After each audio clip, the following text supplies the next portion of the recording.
We know Victoria is a place where things haven't gone well. Assistant Treasurer Michael Sukkar becoming the first federal minister to make these criticisms around hotel quarantine on Sky News on Thursday, pointing the finger at the Victorian government and its handling of it. Josh Frydenberg following him on Friday and Saturday.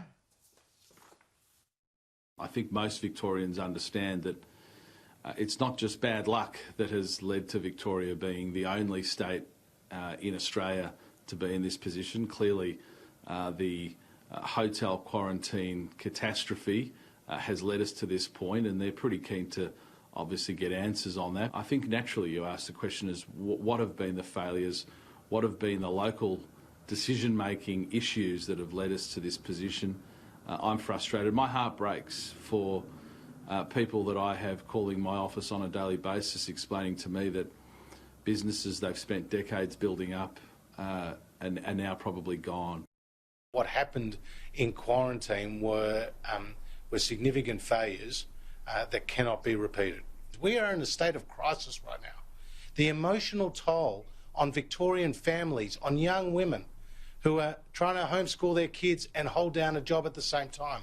They're the real issues. I'll let Daniel Andrews explain what happened on quarantine.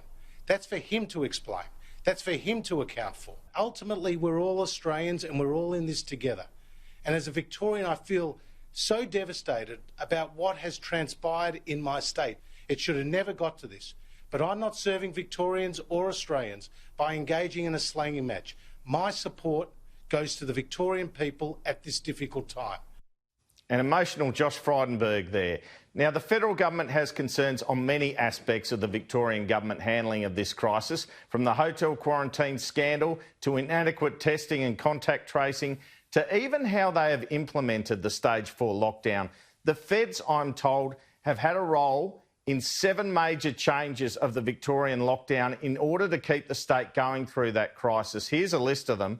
More flexibility around keeping supermarket distribution centres open, more flexible construction site rules to allow workers to visit more than one site over the 6-week period, more flexible pharmaceutical distribution rules, more flexible childcare rules to allow people working from home in essential services to have their kids cared for, allowing federal and state parliamentary officers to be able to continue to serve the public, Australia Post given more flexibility, and more allied health services able to remain open. So even on the lockdown, Kieran, some friction's been there, but the federal government's got some changes they believe the Victorian government should have made.